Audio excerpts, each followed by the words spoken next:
Ignorer la charge rapide. Une rumeur court selon laquelle la recharge rapide pourrait réduire la durée de vie de ta batterie. De plus, elle génère plus de chaleur qu'une charge classique, ce qui n'est pas bon non plus. Eh bien, c'est en partie vrai, mais le plus important, c'est que la recharge rapide ne fournit pas plus d'énergie à ton téléphone qu'il n'en consomme. Quant à la chaleur, c'est difficilement évitable, même si tu le recharges normalement. Mais l'on ne recommande pas d'utiliser la charge rapide tout le temps.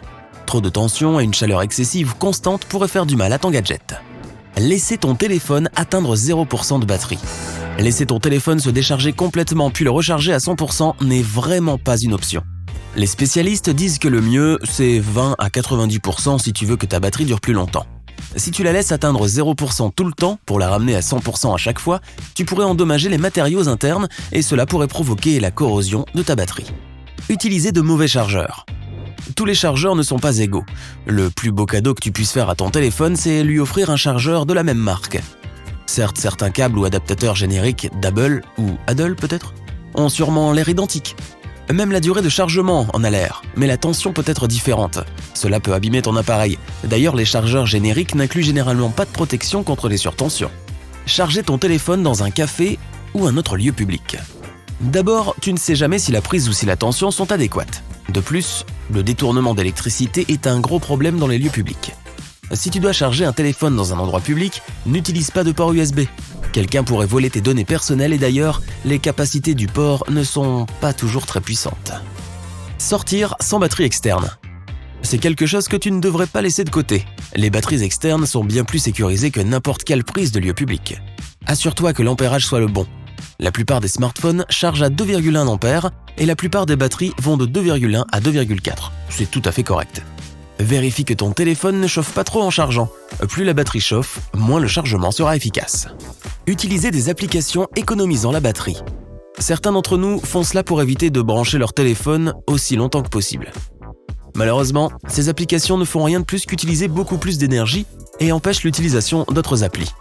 La plupart n'utilisent pas tant de batterie que cela quand elles sont en arrière-plan, alors que les applis économisant la batterie le font. Seuls les processus actifs comme le GPS ou la musique de fond drainent la batterie, que tu les utilises ou non. Tu peux restreindre les applis de fond toi-même dans les paramètres. Charger ton téléphone dans la voiture. Les voitures ont généralement moins d'électricité que n'en requiert un téléphone pour charger. Ces ports USB ont peu de courant, donc ton gadget pourrait avaler le courant bien plus vite que le port ne pourrait le supporter. Tu abîmeras ton câble et ta batterie alors que ton téléphone chargera à peine. Une voiture de location est pire encore, puisque tu ne sais jamais qui a utilisé le port avant toi. Il en va de même pour les stations de train et même les trains eux-mêmes, sans parler du risque de vol de données. Charger son téléphone toute la nuit. Nous sommes presque tous coupables de cela. Cela peut te sembler sans danger, surtout si tu as un chargeur intelligent qui cesse de charger quand le téléphone a atteint 100%. Mais dès que ton téléphone perd quelques pourcents, le chargeur s'active à nouveau, et ce cercle vicieux ne cesse que si tu le débranches. Comme les batteries plomb-acide, les batteries lithium-ion n'aiment pas non plus être rechargées à bloc, ni atteindre 0%. D'ailleurs, c'est assez dangereux. La plupart des feux ont lieu la nuit, et un chargeur défaillant peut en être la cause. Utiliser ton téléphone alors qu'il charge. Là, tu peux troubler ta batterie. Ton téléphone se recharge un peu, puis l'appli que tu vas utiliser va solliciter toute l'énergie. Et le chargeur va tenter tant bien que mal de charger ton téléphone. Ces petits cycles abîment la batterie et réduisent la durée de vie. Idéalement, tu devrais juste désactiver ton téléphone quand il charge, mais si c'est impossible, oublie-le quelques instants. Laissez la coque en place alors qu'il charge. Ce n'est pas un problème critique, mais ce n'est pas recommandé non plus. La coque emprisonne la chaleur, ce qui rend le processus de charge bien moins efficace. Tu ne devrais pas laisser ton téléphone sous ton oreiller, pour la même raison. Si tu es vraiment malchanceux, tu peux aussi provoquer un incendie. Si tu ne peux t'endormir sans ton téléphone, mets un minuteur pour les médias que tu regardes, puis mets-le sur ta table de chevet si possible. Si tu veux réduire la chaleur générée, active le mode avion et réduis la luminosité à son minimum quand tu charges. Arrêtez d'utiliser ton téléphone durant un long moment et avec un niveau de charge trop bas ou trop élevé. Si pour une raison quelconque, tu veux interrompre l'utilisation de ton téléphone durant un long moment, charge-le à 50% puis éteins-le. On dit que ce pourcentage est le plus sain pour une batterie lithium-ion. Avec ce taux de charge, tu peux le conserver tel quel durant des mois avec le moins de dégâts possible à l'arrivée.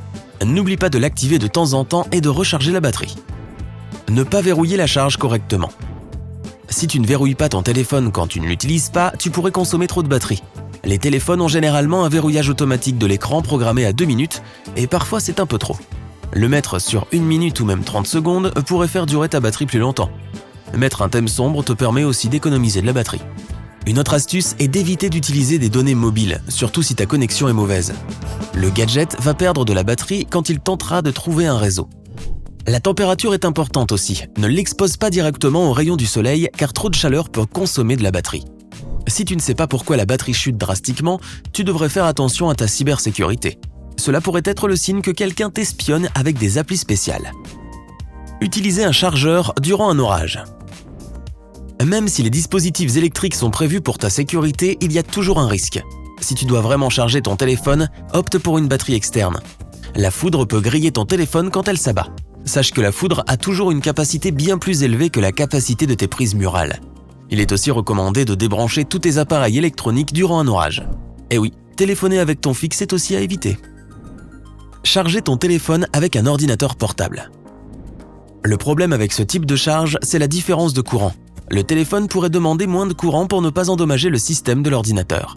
Une faible charge de courant peut aussi endommager la batterie, et avec le temps, elle perdra sa capacité à tenir la charge sur de longues périodes. Un autre problème est que connecter son téléphone à un ordinateur portable représente un risque d'attraper des virus, même si tu n'échanges pas de fichiers avec l'ordinateur. Les lignes de données dans l'ordinateur rendent le processus de charge difficile. Cela ralentit les choses. Les ports USB 3.0 font mieux, mais ils ne sont pas parfaits non plus. Les chargeurs n'ont pas ces lignes de données. Si ton téléphone ne charge pas, il peut y avoir plusieurs raisons à cela. Un câble défectueux, une source de courant faible ou même un port USB cassé. Le problème le plus courant est le câble défectueux. Il est bien souvent manipulé, entortillé, etc. Essaie différents câbles pour vérifier que le problème vient bien de là. Si le câble ne fonctionne pas, essaie de nettoyer l'embout. Parfois, il s'agit d'une petite poussière qui empêche la charge. Mais si c'est la corrosion, il ne sert plus à rien.